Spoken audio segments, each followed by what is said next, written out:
Kriza je čas, ko moramo s kratkoročnimi ukrepi hitro in učinkovito delovati.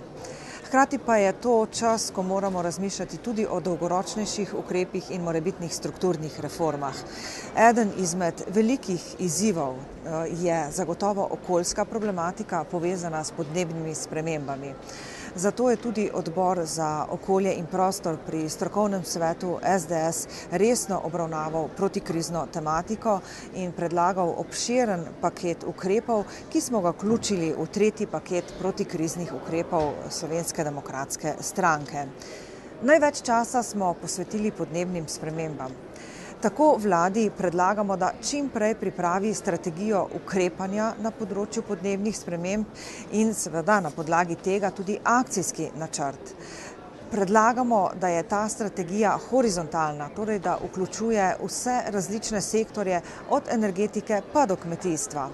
Hkrati jo tudi opozarjamo, da mora biti ustrezno v njej upoštevano načelo trajnostnega razvoja. To pa pomeni, da so upoštevani vsi trije vidiki, tako konkurenčnost kot okolje in tudi socialni vidik.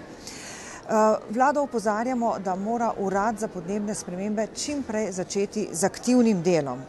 Opozarjamo jo, da pripravi več razpisov za učinkovito rabo energije in za pospeševanje uporabe obnovljivih virov energije. Hkrati opozarjamo na to, da mora razpise spremeniti tako, da bodo jasnejši, bolj učinkoviti in da bodo tudi pogoji v njih bolj realni. Vlado pozivamo, da pripravi inovativno financiranje. Hkrati jo pozivamo, da uvede zelena javna naročila. Opozarjamo tudi na problem trajnostnega razvoja področja Natura 2000 in na to, da se strategija znova pregleda in začne končno tudi resnično izvajati.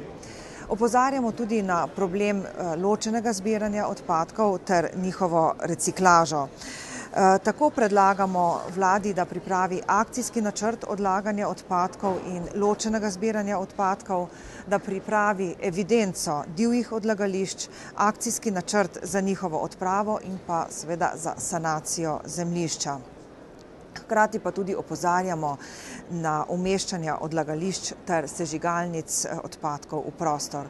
No, prostorska problematika je nasploh tudi zelo aktualna in v svojih ukrepih smo opozorili predvsem na pomanjkanje aktivne prostorske politike ter na prepočasne postopke, ki se izvajajo na Ministrstvu za okolje in prostor.